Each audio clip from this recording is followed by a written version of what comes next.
Hello வணக்கம் திரைக்குறள் நேயர்களே, நான் உங்க விஜயதாயா. இன்னைக்கு இந்த வீடியோல நம்ம எதை பத்தி பார்க்க போறோம் அப்படின்னா கருப்பு திரைப்படத்தை பத்தி தான். ஆனா அது மட்டும் இல்ல, நிறைய சினிமா செய்திகள் இருக்கு. ஸோ வாங்க வீடியோக்குள்ள போகலாம். ஸோ கருப்பு திரைப்படம் சூர்யா நடிச்சு ஆர்ஜே பாலாஜி இயக்கி மற்றும் த்ரிஷா கதாநாயகியா நடிச்சு இந்த படம் ஒரு மேசிவ் ஹிட் கொடுத்துச்சு அப்படின்னு தான் சொல்லும்.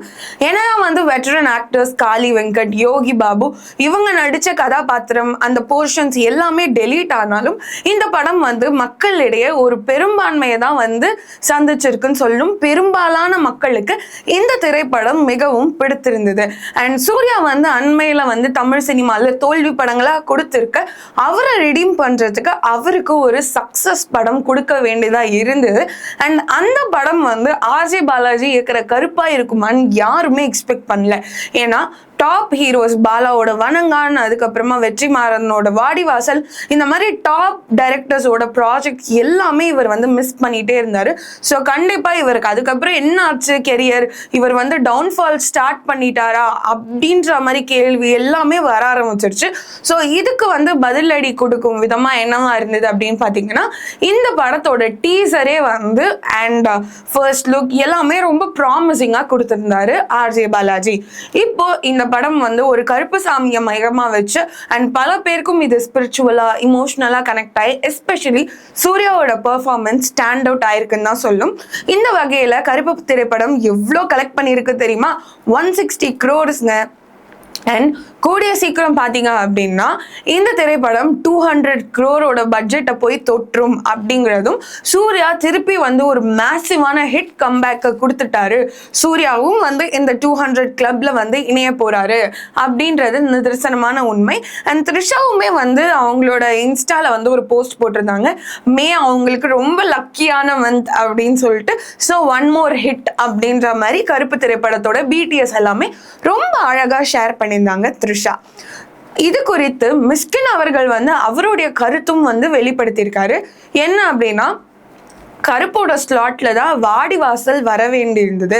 எனக்கு வாடிவாசல் வராதது ரொம்பவே வருத்தமா இருந்தது. வெற்றிமாறன் அந்த கதையை ஃபர்ஸ்ட் என்கிட்ட தான் சொன்னாரு. அப்போ அந்த கதை எவ்வளோ பிரம்மாண்டமாகவும் பிரமாதமா தயார் பண்ணியிருக்காரு அப்படின்ற ஒரு விஷயம் எனக்கு தெரிஞ்சுது. அண்ட் இந்த கதையை இயக்கிறது வெற்றிமாறன், நடிக்கிறது சூர்யா, அதுக்கப்புறம் இயக்கிறது கலைப்புலி தானு அவர்கள் அப்படின்னு பார்த்தீங்கன்னா இது எவ்வளோ ஒரு பிரமாதமா ரெடி ஆயிருக்கும். பட் அது நிகழவே இல்லை. என்னதான் சூர்யா ஹிட் கொடுத்ததுக்கு நான் சந்தோஷப்பட்டாலுமே வாடிவாசல் நடக்காததுக்கு நான் வருத்தம் படுறேன். பட் ஸ்டில் அதுக்கு ஒரு சான்ஸ் இருக்குமோன்னு நான் ஹோப் பண்ணிட்டு இருக்கேன் அப்படின்னு தான் சொன்னாங்க. ஏன்னா காளையை வச்சு டெஸ்ட் ஷூட்லாம் பண்ணிட்டாங்க. சூர்யா அவரோட பூர்வீக ஊர்ல போய் காளையை வளர்க்கவும் செஞ்சாரு. அண்ட் லண்டன்ல இதுக்கான கிராஃபிக் டீம்ஸ் எல்லாம் கிராஃபிக் ரெடி பண்றதுக்கு அவ்வளோ பட்ஜெட் கொடுத்து இவங்க ஸ்டார்ட்டுமே பண்ணிட்டாங்க. ஸோ இவ்வளோ ஒர்க்ஸ் போன நிலையில தான் இந்த படம் டிராப் ஆயிடுச்சு. ஸோ கண்டிப்பா சப்போஸ் சூர்யா வாடிவாசல் பண்ணியிருந்தாருன்னா அது all India hit film for சூர்யாவா கண்டிப்பா இருந்திருக்கும். ஆனா சூர்யா அந்த மாதிரி பண்ணவே இல்லை. பட் ஸ்டில் ஹோப்பிங் அப்படின்ற மாதிரி அவருடைய வருத்தத்தை மிஷ்கின் தெரிவிச்சிருப்பாரு. ஸோ வாடிவாசல் நடக்காததுனால தானு அவர்களுக்கு 2 படம் பண்ணி கொடுக்கறதா இருந்தாரு வெற்றிமாறன். அண்ட் அவர் சிம்புவை வச்சு அரசன்ல ஃபோக்கஸ் பண்ண ஆரம்பிச்சிட்டாங்க. அதுல இயக்குனர் மற்றும் நடிகரான அமீர் ஒரு முக்கியமான கதாபாத்திரத்தை பிளே பண்றாங்க. மேலும் இந்த படத்துல ஆண்ட்ரியா விஜய் சேதுபதியும் ஒரு இம்பார்ட்டன்டான ரோலை பிளே பண்றாங்க, நம்ம எல்லாருக்குமே தெரியும். ஸோ இப்போ வெற்றிமாறனோட டைரக்ஷன்ல அதே வட சென்னை கான்செப்ட்ல இன்னொரு படமும் ரெடியாக உள்ளது அப்படின்ற மாதிரி செய்திகள் வெளிவந்திருக்கு. ஸோ ஆல்ரெடி அவர் வட சென்னை யூனிவர்ஸ்னு ஒன்று கிரியேட் பண்ணிட்டு வந்திருக்காரு. ஸோ அதுல வட சென்னை திரைப்படம் தனுஷ் வச்சு அது ஒரு மேசிவ் ஹிட் கொடுத்துச்சு. அதுக்கப்புறமா வட சென்னை 2 வரும் அப்படின்னு செய்திகள் வந்துட்டு இருக்க. அடுத்த வருஷம் இதுக்கான விஷயங்கள் எல்லாமே கண்டிப்பா ஸ்டார்ட் பண்ணப்படும் அப்படின்ற மாதிரி சொல்றாங்க. அதுக்கு நடுவுல தான் சிம்புவோட அரசன் திரைப்படம் இவங்க எடுக்க ஆரம்பிச்சிட்டாங்க. வாடிவாசல் டிராப் ஆனோடனே. அண்ட் இவர் full focus Nelson, Andrea, Vijay Sethupathi இந்த மாதிரி நிறைய ஆர்டிஸ்ட் வச்சு அரசன் திரைப்படம் ரெடி ஆயிட்டு இருக்கு. அரசன் திரைப்படம் எதை பத்தி அப்படின்னு பாத்தீங்கன்னா rowdy Mylapore Sivakumar alias tiger Siva இவங்களுடைய லைஃப் ஸ்டோரி தான் அப்படின்ற மாதிரி பேச்சு போயிட்டு இருக்கு.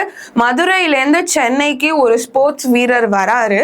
அவர் வந்து எப்படி ரவுடி ஆறாரு அப்படின்ற கதையை வந்து மையமா கொண்டதுதான் இந்த அரசன் திரைப்படத்தோட ஒன்லைன் என்ன அப்படின்னு பாத்தீங்கன்னா, மதுரையிலேருந்து சென்னைக்கு ஒரு ஸ்போர்ட்ஸ் வீரர் வந்து வராரு. அவர் எந்த கால சூழ்நிலையில ரவுடியா மாறுறாரு அப்படின்னும் அதை சுத்தி நடக்கிற விஷயங்களை மையமா வச்சு இந்த படம் இருக்க போகுது அப்படின்னு சொல்றாங்க. அரசன் படத்துல இருந்து எப்பெல்லாம் வந்து வெற்றிமாறன் அவர்களுக்கு ஒரு கேப் கிடைக்குதோ அப்பெல்லாம் ராஜன் வகைரா திரைப்படத்தோட கதையை வந்து முடிக்கிறதுல இருக்காரு. அண்ட் அந்த படம் வந்து அவர் அடுத்து ஃபோக்கஸ் பண்ண போறாரு. ஸோ ஆக மொத்தம் இந்த வருஷம் வந்து வடச்சென்னை 2 வரப்போறது கிடையாது. அண்ட் ராஜன் வகைரால மெயின் கேரக்டர் யாருன்னு பாத்தீங்கன்னா இயக்குனர் மற்றும் நடிகரான அமீர் அவர்கள் தான். அண்ட் இதுவுமே வந்து ஒரு வடச்சென்னை யூனிவர்ஸ்குள்ளதான் வந்து வரப்போகுது.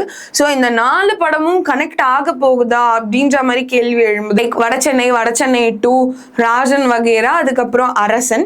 ஸோ இந்த 4 படமும் ஒரு இடத்துல போய் நிக்குமா? ஏன்னா எல்லாமே வந்து அந்த கேரக்டர்ஸ் தான் ரிவால்வ் ஆகுது. வடச்சென்னையிலயும் அமீர் அவர்கள் இருந்தாங்க, அரசன்லயும் அமீர் அவர்கள் இருக்காங்க, ராஜன் வகைராலையும் அமீர் அவர்கள் இருக்காங்க. ஸோ வடச்சென்னை 2லயும் அமீர் அவர்களை வந்து எக்ஸ்பெக்ட் பண்ணலாம். அந்த படத்தோட ப்ரீ ப்ரொடக்ஷன் எல்லாமே கூடிய சீக்கிரம் முடிஞ்சு இவங்க வந்து ஷூட்டிங் ஸ்டார்ட் பண்ண போறாங்க. ஸோ வெற்றிமாறன் அவர்கள் சைட் பை சைடு வந்து 2 படமும் பண்ண போறாங்க. லைக் அரசன்லேருந்து கேப் கிடைக்கும் போது ராஜன் வகைரா, இந்த மாதிரி தான் ஷெட்யூல்ஸ் வச்சு தானு அவர்களுக்கு கடன்பட்ட அந்த 2 திரைப்படத்தை இவர் வந்து முடிச்சு கொடுக்க போறாரு. ஸோ வெற்றிமாறன் அவர்களுடைய படத்துக்கு எப்பயுமே பாத்தீங்க அப்படின்னா பட்ஜெட் ரீதியாகவும் பிசினஸ் ரீதியாகவும் கிரிட்டிக்கலியும் நிறைய பேர் புகழ்ந்து பேசுவாங்க. ஏன்னா அவரோட முதல் படம் பொல்லாதவனே அவ்வளோ ஹிட் கொடுத்துச்சு. அதுக்கப்புறமா தனுஷ் வச்சு இயக்கிய ஆடுகளமா இருக்கட்டும், அசுரனா இருக்கட்டும், எல்லாமே அடுத்தடுத்த ஹிட். விடுதலை 2. ஸோ கண்டிப்பா அரசனுக்கும் ஒரு எக்ஸ்பெக்டேஷன்ஸ் இருக்கு. அதே எக்ஸ்பெக்டேஷன்ஸ் வடச்சென்னை 2க்கும் இருக்கு. ஸோ இப்போ ராஜன் வகைரா எப்படி லிங்க் ஆக போகுது என்ன அப்படின்றத பொறுத்து இருந்து பார்க்கலாம். நீங்க வெற்றிமாறனோட ஃபேனா இந்த விஷயத்தை பத்தி என்ன நினைக்கிறீங்கன்றத கருத்துக்களை கமெண்ட் செக்ஷன்ல போஸ்ட் பண்ணுங்க. இதே மாதிரி நிறைய சினிமா அப்டேட்ஸ்லாம் பார்க்கணும்னு நினைச்சீங்கன்னா மறக்காம திரைக்குறள் சேனலை சப்ஸ்கிரைப் பண்ணுங்க. நான் உங்க விஜய் தாயா.